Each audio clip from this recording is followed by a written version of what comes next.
ஆச்சாரி சொல்லுங்க, உங்க வியூகம், உங்க யுக்தி என்ன அப்படின்னு திரு பாலச்சந்தர் ஒரு பார்வை முன்வைக்கிறாரு. ஒட்டுமொத்தமா தேசம் முழுக்க ஒரே தலைவர் தான் இருக்கணும், மற்ற எந்த மாநிலத்தில் எந்த தலைமையும் இருக்கக்கூடாது, எந்த கட்சியும் இருக்கக்கூடாது, அவங்க வந்து கொஞ்சம் பின்னால தள்ளி விடப்பட்டுருவாங்க அப்படிங்கிறது தான் வியூகம் அப்படிங்கிறாரு. அப்படி கிடையாது. ஆக்சுவலி வந்து இப்போ இன்னைக்கு தேதிக்கு வந்து இந்த பில், இந்த மசோதா வந்து ப்ராப்பர்ட்டி ஆஃப் தி ஹவுஸ், லோக்சபாவுடைய ப்ராப்பர்ட்டி. இப்போ வந்து கொஞ்ச நேரம் வந்து பாஜக அரசு, மோடி அரசு அதை வந்து தள்ளி வச்சு நம்ம பார்ப்போம்.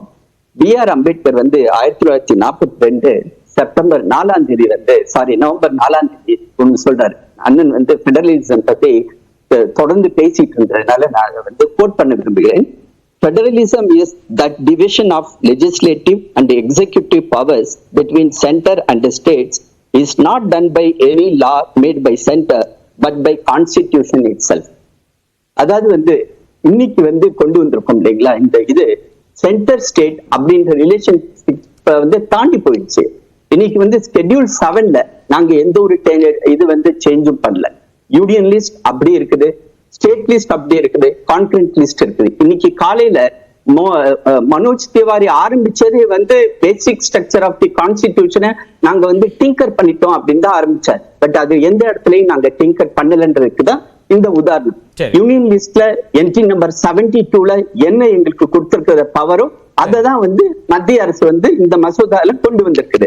நான் வந்து ஒரு சின்ன உதாரணம் சொல்லிடுறேன். 2015ல திருச்சி சிவா அவர்கள் வந்து ஒரு மசோதா கொண்டு வந்தார், பிரைவேட் மெம்பர் பில் அப்படின்னு சொல்லுவோம். அதாவது 3ஆம் பாலினத்தவருக்கு வந்து அவங்களுக்கு வந்து ப்ரொடெக்ஷன் பண்றதுக்கு, பாதுகாப்பு கொடுக்கறதுக்கு ஒரு நடவடிக்கை அவர் வந்து அந்த கொண்டு வந்தாரு. அதை வந்து சக்சஸ்ஃபுல்லா கொண்டு வந்தார். இந்திய வரலாற்றுல, இந்திய பாராளுமன்ற வரலாற்றிலேயே ஒரு பிரைவேட் மெம்பர் பில் வந்து கடைசி ஸ்டேஜ் வரை போனது வந்து திருச்சி சிவா அவர்களுக்கு தான் அந்த பெருமை வந்து சேரும். அந்த இடத்துல திருச்சி சிவா அவர் திமுக மெம்பரா பண்ணல, அவர் வந்து ஒரு பார்லிமெண்டேரியனா, ஒரு நாட்டுடைய ஒரு பிரதிநிதியா அந்த 3ஆம் பாலினத்தவருக்கு என்ன அவங்களுக்கு அநீதி இழைக்கப்பட்டதோ அதுக்கு வந்து ஒரு ரெக்டிபிகேஷன் மாடலை வந்து கொண்டு வரணும்னு முயற்சி பண்ணார். அது அப்புறமேட்டு மத்திய அரசு அதை வந்து ஒரு சட்ட திட்டம் மூலமா கொண்டு வந்துச்சு. அப்ப அம்பேத்கர் சொல்றது இதுதான், கான்ஸ்டிடியூஷன் எந்த அளவுக்கு பவர் கொடுத்திருக்குதோ, அது லோக்சபாக்கு கொடுத்த பவரா இருந்தாலும் சரி, ராஜ்யசபா கொடுத்த பவரா இருந்தாலும் சரி, அந்த பவருக்குரிய அந்த கட்டமைப்புக்குள்ளதான் நீங்க எந்த ஒரு மசோதாவையும் கொண்டு வரலாம். நாளைக்கு இதே மசோதாவை நீங்க டிஃபீட்டும் பண்ணலாம். நான் வந்து இன்னைக்கு நம்பர் தியரியவே நம்ம வச்சு பார்த்தோம்னா கூட நீங்க கான்ஸ்டிடியூஷன் என்ன சொல்லுது, டாக்டர் அம்பேத்கர் என்ன சொல்றாருன்னு நம்ம பேசுவோம், அலீம் அவர்களும் பேசுவாரு. 2 கேள்வி முன் வச்சாரு திரு பாலச்சந்திரன். ஒன்னு, ஒரு நாடு ஒரே தேர்தல் நீங்க சொல்றீங்களே, அதுவே நடைமுறையில் வருமா அப்படின்னு ஒரு கேள்வி கேட்கிறாரு. ஒரு அசம்பிளி கவிழ்ந்துருச்சுன்னா திருப்பி எப்படி எலெக்ஷன் நடத்த போறீங்க, அப்ப 5 வருஷத்துக்கு ஒரு தேர்தல் அப்படிங்கிறதே அடிபட்டு போயிடுதே அப்படிங்கிறாரு. 2வது, உங்களோட அந்த வளர்ச்சி தடைபடும் அப்படிங்கிற ஆர்குமெண்ட்டை தமிழ்நாட்டோட வளர்ச்சியை வச்சு அது தப்பான ஆர்குமெண்ட், இது 2மே அடிபட்டு போயிடுச்சு அப்படிங்கிறாரு. இது 2க்குமான பதில் நீங்க சொன்னீங்கன்னா நம்ம அப்படியே அடுத்தது அலீம்கிட்ட கேட்கலாம். நான் ஃபர்ஸ்ட் வந்து அவரோட 2வது இதுக்கு தான் பதில் சொல்றேன். தமிழ்நாடு, கேரளாவை வந்து நம்ம வந்து விஆர் அட் ஹை பெடஸ்டல், அதை வந்து நம்ம வந்து பெருமையோட நம்ம ஒத்துக்க வேண்டும். நம்ம வந்து பீமாரு ஸ்டேட் அப்படின்னு நம்ம சொல்லிட்டு இருப்போம். வந்து பீகார், மத்திய பிரதேஷ், உத்தரப்பிரதேஷ், அது மாதிரி இந்த வட மாநிலங்களோட கம்பேர் பண்ணும்போது கேரளா, தமிழ்நாடு, தெலுங்கானா, ஆந்திரா இதெல்லாம் அது வந்து நான் ஒத்துக்க வேண்டியது. அதை வந்து நம்ம மறுத்து பேசினா அது வந்து தமிழ்நாட்டு மக்களுக்கு இழிக்கக்கூடிய அது துரோகமா தான் நான் பாக்கிறேன். இந்த மசோதா இதுல வேற ஒரு கேள்வி, நான் இந்த கேள்வி வேற விதமா திரு ஆச்சாரி ஒரே நிமிஷம். அவர் சொன்னதே தான், அவர் தமிழ்நாட்டு உதாரணத்தை சொன்னாரு. நம்ம இந்திய உதாரணம் எடுத்துப்போம். 10 ஆண்டுகளா மோடி அவர்கள் ஆட்சி பொறுப்பில் இருக்கிறாரு. பல தேர்தல்களை இந்தியா சந்தித்திருக்கிறது, 1-2 இல்ல, எல்லா ஆண்டிலும் 5-6 மாநிலங்களுக்கான தேர்தல், நாடாளுமன்ற தேர்தல் எல்லாமே நடந்திருக்கு. இப்ப 10 ஆண்டுகள்ல இந்தியா வளர்ந்திருக்கிறதா, வளரவில்லையா? நீங்க சொல்லுங்க. கண்டிப்பாக வளர்ந்துட்டு இருக்கிறது. கார்த்திகை செல்வன் 28 சட்டமன்றங்கள் வந்து இந்தியால இருக்கிறது.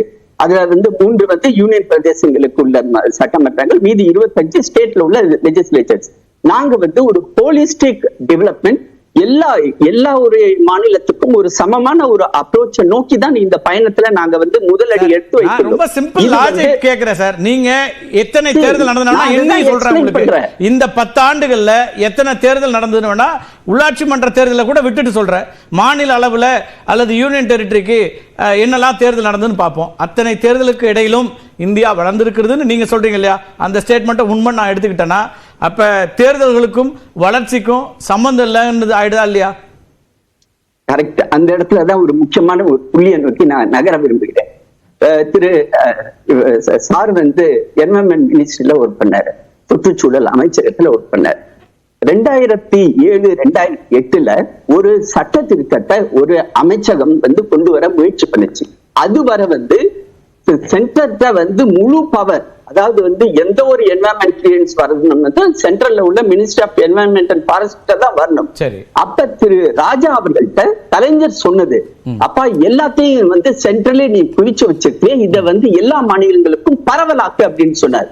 அதன் காரணமாக என்வரன்மெண்ட் ப்ரொடெக்ஷன் ஆக்ட்லயும் ஃபாரஸ்ட் கன்சர்வேஷன் ஆக்ட்லயும் திருத்தம் கொண்டு வர வேண்டிய ஒரு சூழ்நிலை வந்துச்சு. அதை வந்து அவர் முன்னெடுத்து நடத்தினார். ஆனால் அன்பார்ச்சுனேட்டாக ஒரு சில மாநிலங்கள்ல தேர்தல் நடந்ததுனால அதுக்குரிய அந்த எம்சிசி வந்த ஒரே காரணத்துக்காக உடனடியாக அதை இம்ப்ளிமெண்ட் பண்ண முடியல. சார், நீங்க தனிப்பட்ட ஸ்கீம்ஸ் சொல்றீங்க, நான் ஒட்டுமொத்த நாட்டினோட வளர்ச்சி நீங்க சொன்னதை நான் சுட்டிக்காட்டி கேட்டேன். அவர் மாநிலத்தை சுட்டிக்காட்டினார் பாலச்சந்திரன் சார். இல்ல உதாரணம் நம்மளே 3வது தடவை பேசுறோம். ஆராசாவோட நீங்க இருந்த காலகட்டம் அதெல்லாம் எனக்கு நினைவு இருக்கு. அதன் காரணமாக தான் இத சொல்றோம். எம்சிசின்றது வந்து எந்த ஒரு முடிவும் எடுக்க முடியாமல் 3 மாதத்திலிருந்து 6 மாதம் வரை அனைத்து அதிகாரிகளையும் கட்டி போட்டு வைக்கக்கூடிய ஒரு அவர் ரொம்ப சிம்பிளா 2 கேள்வி வைக்கிறார். ஆச்சாரி 2 கேள்வி அவர் சிம்பிளா வைக்கிறாரு. ஒன்னு, நாட்டோட வளர்ச்சிக்கும் தேர்தல்களுக்கும் தொடர்பு இல்லைன்னு தமிழ்நாட்டு உதாரணத்தை சொல்றாரு. நான் இந்திய உதாரணத்தை, ஏன்னா நீங்க சொல்லக்கூடிய வளர்ச்சி நம்ம எடுத்துப்போம், தமிழ்நாட்டு வளர்ச்சியை நீங்க டிஸ்பியூட் பண்ணுவீங்க, இந்தியா வளர்ச்சி உங்களால் டிஸ்பியூட் பண்ண முடியாது. அங்க தேர்தல் நடந்திருக்குது, வளர்ச்சி இருக்குதுன்னு உங்க கணக்குல வச்சுக்கலாம். 2வது, அவர் சொல்றது 5 ஆண்டுகளுக்கு ஒரு முறை தான் அப்படிங்கறத உறுதி செய்ய முடியுதா? ஒரு சட்டமன்றம் கவிழ்ந்தால் என்ன செய்ய போறீங்க? அதாவது இன்னைக்கு வந்து கொண்டு வந்திருக்கும் இல்லையா மசோதா, அந்த இடத்துல ஒரு சட்டமன்றம் கவிழ்ந்தால் அதுக்கு வந்து திரும்பி எலெக்ஷன் நடத்த வேண்டும் அப்படின்னு சொல்லி இருக்குது. இது ஜேபிசில இவங்க அதுக்குரிய திருத்தம் கொடுக்கட்டுமே. இவங்களுடைய விஸ்டம் என்ன சொல்லுது? ஏன்னா ஜேபிசில எதிர்கட்சி தலைவர்களும் அங்க இருக்க போறாங்க, திமுகவுடைய உறுப்பினர்களும் இருக்க போறாங்க. அவங்க விஸ்டம் என்ன சொல்லுது? ஆச்சாரி, என்ன பிரச்சனைனா இது ஜேபிசிக்கு போறது இருக்கட்டும், அதுக்கு முன்னாடியே அமைச்சரவை ஏற்றுக்கொண்டிருக்கிறது, மத்திய அமைச்சரவை ஏற்றுக்கொண்டிருக்கிறது. இப்படியான டிஸ்பாரிட்டியை மத்திய அமைச்சரவை ஏற்றுக்கொள்கிறதா? அதாவது மத்திய அமைச்சரவை ஏற்றுக்கொள்ளும் பொழுது கூட பிரதமர் சொன்ன வார்த்தை தான் திரு அமித்ஷா இன்னைக்கு ஆன் ரெக்கார்ட் சொன்னார், இது ஜேபிசிக்கு போகட்டும் அப்படின்னு பிரதமர் சொன்னார். இது நாங்க தனிச்சையாக உள்துறை அமைச்சர் அளவுல எதிர்க்கட்சிகளும் இருக்கக்கூடிய ஜேபிசிக்கு தான் போகுதுன்னு வர திரு ஆச்சாரி